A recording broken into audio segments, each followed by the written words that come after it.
사실 인성이라는 것은 가정에서 만들어가진 인성이기 때문에 네네. 저희가 사실 고치기가 사실 쉽지 않습니다. 그래서 정말 가정교육이 중요하다 생각하는 거고 그 아이를 보면 부모가 보인다는 거 딱 그 말인 거거든요. 학교에서 선생님들 어떤 학생 좋아할 것 같으세요? 그 선생님들은 똑똑한 학생보다 그렇죠.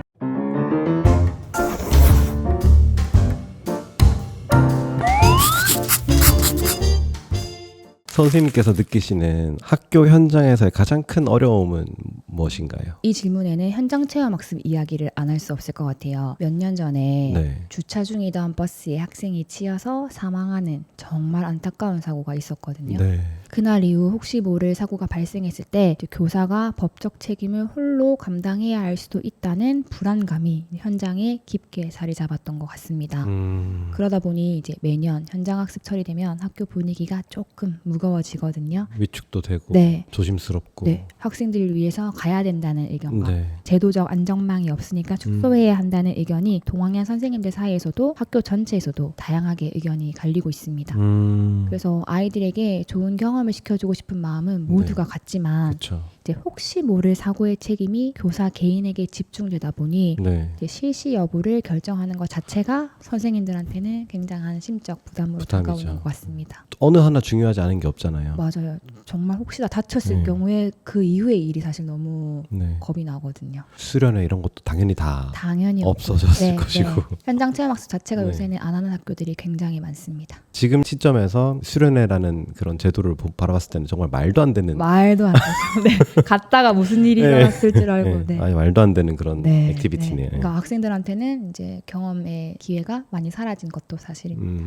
그럼 이런 이제 어려움에 대해서 학부모님들도 다 인지하고 계실 텐데 혹시 선생님이 생각하셨을 때 학교에서 발생하는 일들 중에 학부모님들이 잘 모르고 있을 만한 영역도 좀 있으실까요? 학급당 학생 수가 줄어들고 있는 편이긴 하지만 아직도 한 반에 20명이 넘고 네네. 울산에는 30명이 넘는 과밀학급도 있는데요. 네네. 교실은 이제 동시에 수많은 일들이 일어나는 역동적인 공간이다 보니까 네. 교사 한 명이 네. 모든 학생들의 이제 행동과 감정을 매 순간 일일이 살피는 게 사실은 현실적인 한계가 있습니다. 그렇죠. 네, 그래도 이제 보이지 않는 곳에서 늘 아이들을 위해 고민하고 네. 애쓰시는 선생님들의 진심을 믿고 이제 네. 학부모님들께서 따뜻한 시선으로 바라봐 주시면 감사하겠습니다. 아, 진짜 너무 고생이 많으신 것 같습니다. 학부모님들이 제일 궁금해하시는 점이 결국엔 애들이 학교 생활을 어떻게 하고 있는가일 텐데 부모님들이 보통 이제 선생님께 이제 처음에 학교를 딱 들어오면은 뭐 질문도 되게 많으실 거잖아요. 네. 어떤 질문을 보통 많이 하시나요? 아무래도 이제 친구들이랑 잘 지내는지, 아, 수업 시간에 태도가 바른지, 네, 또 교과 공부는 잘 따라오고 있는지 등등의 이제 학교 생활 전반에 대한 질문을 굉장히 많이 하시고요. 네. 의외로 이제 집에서의 모습과 학교에서의 모습이 다른 친구들도 꽤 있습니다. 그래서 제가 이제 상담할 때 학부모님들한테 이제 학생들의 좋은 점을 칭찬해드리면 어머니들께서 엄청 좋아하시거든요. 반대로 또 어머니께서 우리 애가 선생님 너무 좋아한다, 학교 가는 거 너무 즐거워한다 이렇게 말씀해주시면 저도 진짜 힘이 나는 것 같습니다. 저도 초등학교 6학년 때 선생님이 너무 좋았어가지고 선생님 때문에 학교를 가는 게 되게 즐거웠던 기억이 있습니다. 네, 애들이 항상 그렇게 말을 해주거든요. 막 이제 방학이 싫다고 그래요. 든든하겠네요. 결국에는 교사나 이제 학부모나 아이들이 잘 성장했으면 좋겠다라는 한 마음으로 이제 아이들을 다 가정에서 학교에서 케어를 하고 있을 텐데 교사와 학부모님들 사이에서 관계가 좀 바뀐 점이 있을까요? 제가 첫 학교에서 제 생일날 네. 이제 보온 도시락에 네. 밥이랑 반찬이랑 따뜻한 미역국을 챙겨가지고 학생편으로 보내주신 학부모님이 있었어요. 근데 제가 자취할 때라 그 정성이 얼마나 감동했는지 모르겠어요. 근데 예전에는 이렇게 서로 정을 나누고 약간 끈끈한 느낌이 있었다면 요새는 이제 개인정보 보호나 서로 조심하는 문화 그런 것 때문에 이제 친밀감을 나누기가 조금 조심스러운 어려워진 것 같습니다. 예전에는 학부모 공개 수업 때 학부모님들이 오셔가지고 담임 선생님들에게 이제 인사도 많이 건네주셨는데 요새는 조용히 이제 내 아이만 보고 돌아가시는 분들도 많아서 가끔은 이제 그때의 따뜻한 온기가 그리울 때도 있습니다. 학부모님들이 학교를 바라볼 때 오해하기 쉬운 부분이 있다면은? 선생님들끼리는 이제 아이를 보면 그 부모가 보인다는 네. 말을 많이 하는 편이거든요. 네네. 학교에서 학생이 잘못했을 때 네. 학부모님께 말씀드리면 우리 애는 안 그러는데요. 우리 애는 그럴 애가 아닌데요. 라고 방어적으로 나오시는 경우들이 가끔 있으세요. 근데 아이들은 이제 상황에 따라 네. 부모님이 모르는 낯선 모습을 보이기도 하거든요. 네네. 그럴 때는 이제 우리 아이가 왜 그런 행동을 했는지 혹은 또 가정에서 무심코 보여준 행동이 아이들한테 영향을 미친 건 아닌지 함께 돌아보시고 소통해 주시면 감사하겠습니다. 저는 어릴 때 제가 학교에서 이런 일이 있어라고 부모님한테 가서 얘기하면은 네가 잘못했겠지. 네가 잘못했지. 네. 무조건. 요새는 안 그렇습니다. 제가 어릴 때 생각해보면 선생님들이 뭐 잘못하면 때리고 네. 저 고등학교 때까지도 복도에서 엎드려 뻗쳐서 빠따 맞은 네. 그런 게 되게 만연했었는데 네. 네. 지금은 이제 그게 또 상상할 수 없죠. 그게 맞다 하는 건 아닌데 네. 뭐 회초리 정도야 오케이. 통제된 폭력은 뭐 괜찮다고 생각할 수도 있는데 근데 보통 옛날엔 안 그랬잖아요. 네, 그냥 먼저 소리 나간다든가. 지금 완전 반대의 양상을 띠고 있다 보니까 네. 학생들을 컨트롤하기 위한 규제 수단이 많이 없어졌잖아요. 네. 이게 이런 관심들이 이제 교권에 대한 관심으로 계속 이어지고 있는 걸 알고 있는데 선생님께서 바라보시는 교권은 어느 정도의 위치에 있는지 상황이 어떤지. 네. 그러니까 제가 생각하는 교권은 네. 권위를 내세우는 것이 아니라 교사가 정당한 교육 활동을 원활하게 할 수 있도록 보호해주는 네. 법적, 제도적 안전망이라고 생각합니다. 네. 앞서 말씀드린 현장 체험학습 사고 문제도 그렇고 학교 현장에서 발생하는 다양한 이제 갈등과 민원을 이제 교사 개인이 온몸으로 감당해야 되는 경우가 네네. 많거든요. 그래서 물론 학부모님들과의 건강한 소통은 꼭 필요한데요. 네네. 다만 이제 선생님 혼자 감당하기 어려운 무리한 요구나 이제 민원에 대해서는 학교와 제도가 이제 먼저 조율해주는 실효성 있는 시스템이 만들어지면 좋겠다는 생각을 합니다. 그래야 선생님들도 위축되지 않고 그렇죠. 아이들을 위한 교육에 좀 더 집중하실 수 있지 않을까라는 생각을 하게 됩니다. 학교랑 가정은 어떤 식으로 이 관계를 만들어 나가야 될지. 한 아이를 키우려면 네. 온 마을이 필요하다는 말 들어보신 적 네네네. 있으시죠? 그러니까 아이의 건강한 성장을 위해서는 학교, 가정, 지역사회가 공동체라는 일원으로 네네. 함께 협력해야 된다고 생각하거든요. 네. 그래야 학교와 가정이 서로를 믿고 네. 이렇게 든든한 울타리가 되어준다면 학생들이 더 날개를 펼칠 수 있을 것이라고 생각합니다. 안전하되 자유로운 환경 속에서. 그렇죠. 네, 네. 그렇게 학교랑 가정이 협력하면 네. 만들어질 수 있는 거죠. 학부모들이 좀 궁금해할 만한 이야기로 좀 넘어가 보겠습니다. 선생님께서는 초등학교 시기에 가장 중요하게 길러야 되는 아이들의 능력이 뭐라고 생각하시는지. 저는 무엇보다 기본 생활 습관을 갖추는 것이 어. 중요하다고 생각합니다. 우수한 학습 능력을 갖추는 네. 것보다 네네. 아침에 일어나서 무탈하게 학교에 가고 또 친구들이랑 사이좋게 지내고 또 학급 규칙을 잘 지키면서 초등학교 6년을 건강하게 보내는 것이 가장 중요하게 생각하고요. 또 독서 습관을 좀 키우면 좋겠습니다. 네네. 이 말은 책을 많이 읽으라는 의미가 아니라 네. 이제 부모님이 곁에서 함께 책을 읽어주시거나 네. 주말에 나들이 가듯이 네. 도서관을 방문해 보는 등 자연스럽게 책을 네. 접할 수 있는 환경을 만들어주시면 좋을 것 같습니다. 특히 독서 관련된 것들이 정말 성인들도 필요. 네, 근데 사실 학생들이 정말 책을 안 읽습니다. 생각보다 더. 못 읽습니다. 20분 아침 독서 시간을 주잖아요. 손 좀 만지고 딴 생각하고. 그러니까 읽을 의지가 없다기보다는 그게 그냥 안 되는 거네요. 네, 안 되죠. 안 해봐. 집중력도 너무 떨어지고 진짜 심각합니다. 성적을 높이기 위한 공부가 아니라 그런 기본 습관과 그렇죠. 이런 것들에 대한 교육이 초등학교 시기에는 다져져야 된다라고 네. 말씀하시네요. 그럼 공부하는 것보다 더 중요하다고 생각하는 역량이 어떤 게 있을까요? 저는 인성과 네. 예절 교육이 중요하다고 생각합니다. 사실 정말 중요합니다. 네. 학교에서 선생님들 어떤 학생 좋아할 것 같으세요? 인사 잘하는 학생? 그렇죠. 네. 선생님들은 똑똑한 학생보다 네. 자기 일을 스스로 알아서 하고 또 다른 사람을 배려할 줄 아는 학생을 좋아하고 네. 많이 칭찬하거든요. 이런 태도는 사실 단기간에 만들어지지 않잖아요. 네. 그렇죠. 그래서 가정에서 자연스럽게 배운 인성은 학교 생활 내내 빛을 발할 수 있기 때문에 네네. 초등학교 시기에는 이제 공부보다는 인성이 더 중요하지 않을까라고 네. 생각합니다. 인성 교육을 어떻게 시키나요? 그러니까 사실 학교에서는 네. 시키는 것들이 너무 이제 표면적인 거죠. 사실 인성이라는 것은 가정에서 만들어진 인성이기 때문에 네네. 저희가 사실 고치기가 사실 쉽지 않습니다. 그래서 정말 가정교육이 중요하다 네. 생각하는 거고 그 아이를 보면 부모가 보인다는 말이 딱 그 말이거든요.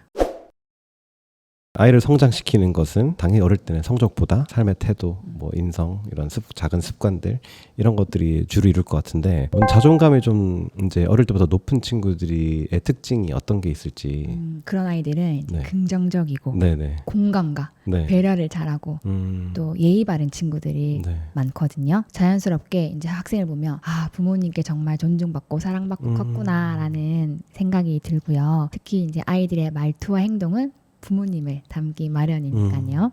그래서 평소 부모님에게 따뜻한 격려와 긍정적인 지지를 네. 많이 받은 아이들은 실패를 두려워하지 않고 또 자기 자신을 소중한 존재로 여기는 것 같습니다. 옛날에는 너무 뭐 하지 마라 이런 게 심했다면 지금은 또 네. 과도하게 너무 네. 뭐 다 맞아요. 괜찮다 네, 약간 네, 이게 돼버리니까 네. 그 선을 대체 누가 꺼주나. 그렇죠. 사실 부모님들 입장에서는 이제 네. 아이를 많이 안 낳잖아요. 네네네. 이 아이 한 명이 너무 전부인 소중하지. 거예요. 네. 네. 그러니까 다 해주고 싶고 다 잘 되기를 바라는 마음이 크다 보니까. 네네. 그럼 이제 교사 입장에서 볼 때 아이들을 건강한 마인드를 가질 수 있게 키우시는 부모님들의 특징이 있다면 어떤 게 있을까요? 비행기를 타면 이제 위급 상황 시 보호자가 먼저 산소 마스크를 쓰고 아이를 도와주세요라고 하는 내용이 있거든요. 네네. 육아나 양육도 마찬가지인 것 같아요.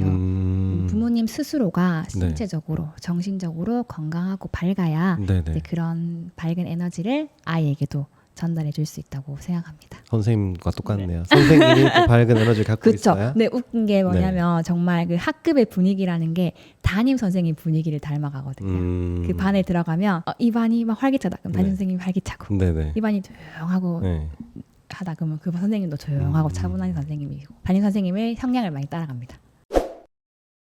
그러면 이제 반대로 사랑이라는 이름으로 행하지만은 오히려 아이들의 성장을 좀 방해하는 행위들이 또 있을까요? 아이들이 학교에서 가장 많이 하는 투정이 네. 학원 가기 싫다예요. 네. 그건 뭐 똑같네요. 네. 그러니까 원치 않는 학원을 다니면서 늦게 자고 피로감을 느끼는 경우가 진짜 많거든요. 네. 부모님 입장에선 사실 돌봄 문제나 뒤처질까봐 불안한 마음이 드시겠지만 자율성이 빠진 학습은 아이를 금방 지치게 맞습니다. 만들고 학습 흥미를 떨어뜨리는 것 같습니다. 저도 어릴 때부터 학원을 되게 많이 갔는데 극복을 땡땡이를 통해 했습니다. 와. 내가 하고 싶을 때만 공부하겠다는 그런 게 있었거든요. 그래서 제가 사실 제일 공부 잘했던 때가 고등학생 때였어요. 왜냐면 학원 안 다녔거든요. 그러니까 자율적으로 공부를 해야 사실 공부를 잘하게 되잖아요. 어릴 때 많이 시킨 학생들은 결국에 나중에 지쳐요. 안 하게 되더라고요. 네. 또 하나는 이제 아이의 일에 지나치게 개입하는 것을 조금 조심하셨으면 좋겠습니다. 예를 들어서 자리를 바꿔달라, 무등을 바꿔달라라고 요청하시는 경우도 있고, 좀 되게 세세한 것들. 네. 그리고 친구와 작은 다툼이 발생했을 때 이제 부모님이 직접 해결하시는 경우도 있거든요. 근데 물론 이제 부모님 입장에서는 우리 아이가 조금이라도 불편해하거나 상처받는 게 걱정스러우시잖아요. 네네. 하지만 이제 학급에는 모든 학생들이 같이 합의해서 정한 규칙과 방식이라는 게 있거든요. 부모님이 먼저 개입해서 해결해 버리시면 이제 아이는 이제 교실이라는 작은 사회 속에서 이제 문제를 스스로 극복하고 해결해 나가는 이제 성장 기회를 조금 잃는 것이 아닐까라고 생각해 봅니다. 그럼 이제 그렇게 잘 기다려주고 학생들이 알아서 문제를 해결하는 거를 계속 봐주는 것 또한 부모님의 큰 역량일 수 있겠습니다. 그렇죠.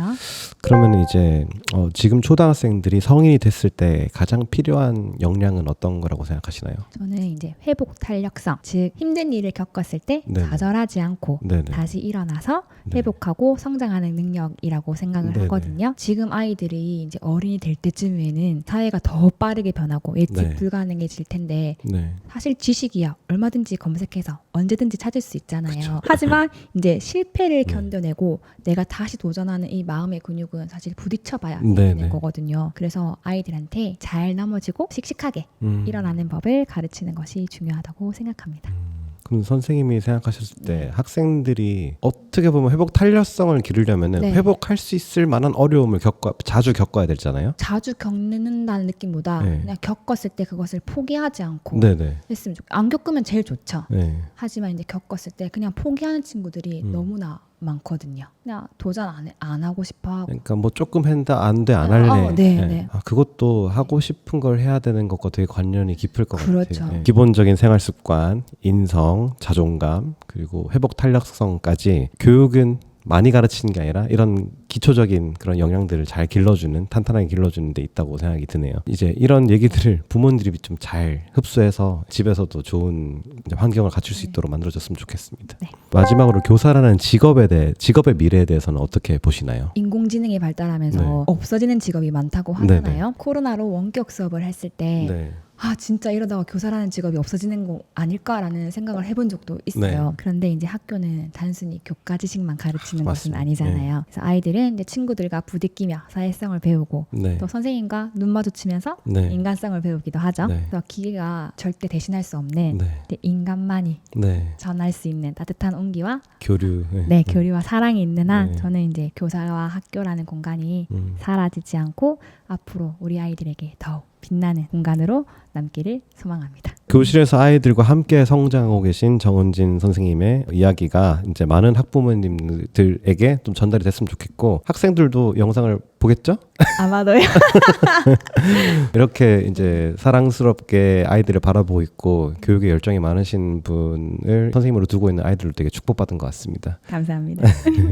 오늘 함께 해주신 언양초등학교 정은진 선생님 너무 감사드리고 다음 썰스데이에서는 또 다른 주제로 뵙겠습니다. 네, 감사합니다. 감사합니다.